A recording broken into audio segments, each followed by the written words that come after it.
The term final girl was coined by Carol J. Clover in her article, Her Body Himself, Gender in the Slasher Film, from 1987.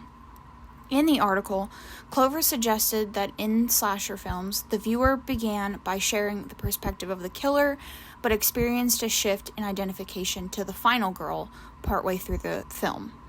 Clover studied these slasher films from the 1970s and the 80s and defined the final girl as a woman who is the sole survivor of the group of people who are chased by a villain and who gets a final confrontation with the villain, whether she kills him herself or she is saved at the last minute by someone else, such as a police officer, and survives solely because of her implied moral superiority. She refuses to have sex, party, do drugs, drink, etc.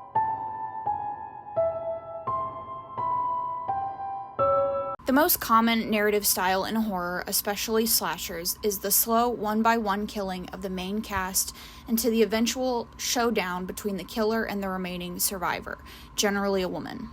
The final girl trope has evolved throughout the years, from early final girls most often being damsels in distress, often saved by a strong male, to more modern final girls who are more likely to survive due to their own abilities. According to Clover's definition, Lila Crane from Psycho is an example of a female survivor, but not a final girl, due to her lack of moral purity, who is saved by a male. Conversely, Laurie Strode from Halloween is a final girl because of her demure personality and moral superiority, in addition to being saved by someone else. Characteristics of the final girl also sometimes include having a unisex name, such as Avery, Chris, or Sydney. Occasionally, the final girl has a shared history with the killer, and the final girl serves to move the narrative forward, and she exhibits intelligence, curiosity, and vigilance. Another trope of slashers, particularly in the 1980s, is the death by sex, where sex scenes are shortly followed by violence in which the participants are murdered in gruesome ways. Now, the evolution for final girls has been done slowly and conservatively and requires more introspection before it can be praised, in my opinion. In many slashers, the final girl's victory is often ambiguous. Just because she's alive doesn't mean she's the victor. In many of these movies, the ending is unclear, the killer might still be alive. The viewer is left feeling uneasy about the well-being of the final girl and cannot settle into her winner's mentality. For example, Chris Higgins from Part 3 of the Friday the 13th franchise does not conclude the film wholly victorious and is catatonic at the end of the film. Or Alice Hardy, who survives Friday the 13th, 1980, only to be killed in the beginning of Part 2. Despite the film leaving our final girl in a triumphant place, the viewer knows a tragic fate awaits them, most likely at the hands of a man. Thank you, patriarchy. Now, recent franchises have changed this common ending, such as Scream, where the plucky, intelligent, and independent final girls reign victorious. Additionally, most recent horror movies challenge more of the death by sex trope, such as Buffy in Buffy the Vampire Slayer. Though Buffy fulfills the monster-killing role of the final girl, she is opposite of Clover's description of a final girl in many ways. Buffy is a cheerleader, a beautiful blonde with a feminine first name, and gets to have sex with boys and still kill the monster.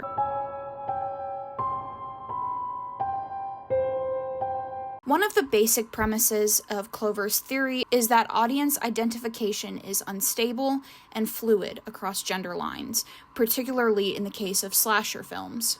During the final girl's confrontation with the killer, Clover argues she becomes masculinized through phallic appropriation by taking up a weapon such as a knife or a chainsaw against the killer. The phenomenon of the male audience having to identify with a young female character in an ostensibly male-oriented genre raises interesting questions about the nature of slasher films and their relationship with feminism. Clover argues that for a film to be successful, it's necessary for the surviving character to be female because she must experience abject terror, and many viewers would reject a film that showed abject terror on the part of a male. The terror has a purpose in that the female, if she survived, is purged of undesirable characteristics, such as a relentless pursuit of personal pleasure. The treatment of women in horror films can be associated with the fear of the abject. Julia Kristeva explains the abject as something rejected from which one does not part, from which one does not protect oneself as from an object. Imaginary uncanniness and real threat, it beckons to us and ends up engulfing us. Kristeva asserts that many are horrified by the abject because it is something that disgusts us, yet comes from us, or from which we come. Horror films use the female body as a form of an object. Aviva Breffel states in her article, Monster Pains, Mechanism, Menstruation, and Identification in the Horror Film, that menstruation is the start of monstrosity. Once a girl has reached puberty, she could be seen as filling the role of the monster with all of the popular horror conventions. Horror films feed into the female monstrous identity through the monster's menstruation, since that is the point of contrast from male anatomy and physiology, making it uniquely feminine. Motherhood and menstruation become things which society is taught to find disgusting. Breffel separates the suffering of gendered monsters in horror films into two types: masochism and menstruation. Masochism is central to the identification of male monsters who initiate their sadistic rampages with acts of self-mutilation. By contrast, female monsters do not commit acts of self-mutilation out of pleasure, but instead commit acts of violence out of revenge for earlier abuse by parents, partners, rapists, and other offenders. Female monsters will engage in masochistic acts when coerced or attempting to terminate her monstrosity. Evidence produced from the Molitor and Spolinski study on slasher films from the 80s to 90s shows that it takes women twice as long as men to die in these films, and females are shown in terror for obviously longer periods of time than males. The data revealed huge differences between the treatment of men and women, which indicate that females are singled out for victimization in special ways. One of the studies they conducted examines the number of seconds that males and females display fear in the films. If a person watched all 30 films in the study, they would see a total of almost 5 solid hours of women in states of fear and terror, which compares to less than 1 hour for males. Gloria Cohen conducted a study on 57 different slasher films, and their results showed that the non-surviving females were more frequently sexual than the surviving females and the non-surviving males.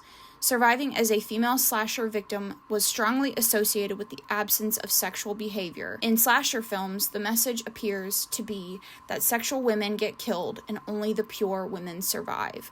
Slasher films reinforce the idea that female sexuality can be costly. Now, I know all of that sounds like an indictment of the slasher genre in particular, but if you have been around on my channel for a long time, you'll know that slashers are some of my favorites. While they do, when you dig a little deeper, appear to portray women as damsels in distress or conveniently beating the villain for now, I believe they provide a much needed fun escape for people seeking out some blood and guts and gore. I think it's the first time that a lot of women have seen themselves as victorious, even momentarily, in a movie. Starting all the way back in the 80s, a common trope in these movies is for women to be saved by a male counterpart. However, despite the slow change in feminist approaches to these horror films as times change towards feminist views, we are able to see ourselves as resilient, intelligent, and independent women. I can only hope that as the horror and slasher genre grows and more female voices and female gazes are introduced to the genre, that we see a massive switch in the portrayal of women in slasher films. In light of the fact that I just discussed the horrific implications of slasher films on feminism, I thought I could talk about some of the most iconic final girls. One pioneering example of the final girl trope occurs in Silent Night, Bloody Night, a 1972 film that follows a series of murders that occur in a New England small town on Christmas Eve after a man inherits a family estate, which was once an insane asylum. Diane Adams, the main protagonist and narrator, has been cited as following the then more typical presentation of the hysterical woman or submissive mistress, as opposed to the final girl trope, which would be cemented in the Texas Chainsaw Massacre. Another early example of a final girl can be found in the film Black Christmas, a 1974 movie that follows a group of sorority sisters who receive threatening phone calls and are eventually stalked and murdered by a killer during the Christmas season. The main character, Jess Bradford, is a sorority sister and a well-developed character who refuses to back down to the killers. Arguably, the first recognized final girl is Sally Hardesty from the Texas Chainsaw Massacre, a 1974 movie about a group of teenagers who discover a family of murderous outcasts living next door to their abandoned family's farmhouse. She is regarded as one of the earliest examples of the final girl trope. She is the only one of her friends to escape Leatherface, who, alongside his cannibalistic family, tortures her incessantly before she escapes with the help of a passing driver. Despite the killer not being taken down in this one, she does fight back and eventually gets away. According to Clover, Laurie Strode from Halloween is another example of a final girl. The original Halloween movie, released in 1978, follows Laurie as she's being slowly stalked and hunted by a masked man. However, those critical of Clover's image of supposedly progressive final girls are never entirely victorious at the end of the film, nor do they manage to eschew the male order of things, as Clover argues. Strode is an example of this. She is rescued by a male character in the ending of Halloween. Another iconic final girl, Nancy Thompson from A Nightmare of Elm Street, a 1984 film following a group of teenagers being terrorized in their dreams by Freddy Krueger, has often been regarded as one of the most influential horror movie heroines. Nancy, as a woman, is able to show that she is in fact capable of wielding power and isn't at the mercy of any man. She constructs herself as powerful, female, and courageous, and leaves the quote-unquote strong male weak, defenseless, and pitiful. And then, of course, the ever-iconic, my absolute favorite final girl and slasher franchise, we have Sidney Prescott from the Scream films. Sidney is widely recognized as one of the most iconic and popular horror film heroines. The Scream movie was originally released in 1996, and it follows high school students being stalked and murdered by a masked killer. Her determination, resourcefulness, and survival instincts molded her into a badass survivor who's able to outwit every ghostface who sought to destroy her, which is a lot of them. And then, of course, there's arguments to be made that Gale Weathers herself is also a final girl, that though not nearly as iconic, but we love Gale Weathers on this channel, and I will forever cement her as a final girl. So that's really the end of this history of final girls. However, as I mentioned earlier in the video, I'm optimistic on where slasher movies are going.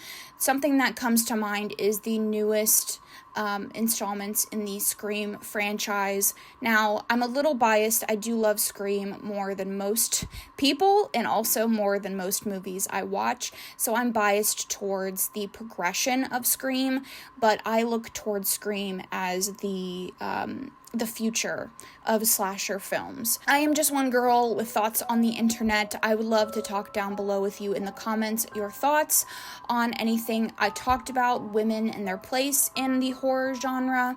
I would love to chat down below. Please consider subscribing if you are looking for more content from me.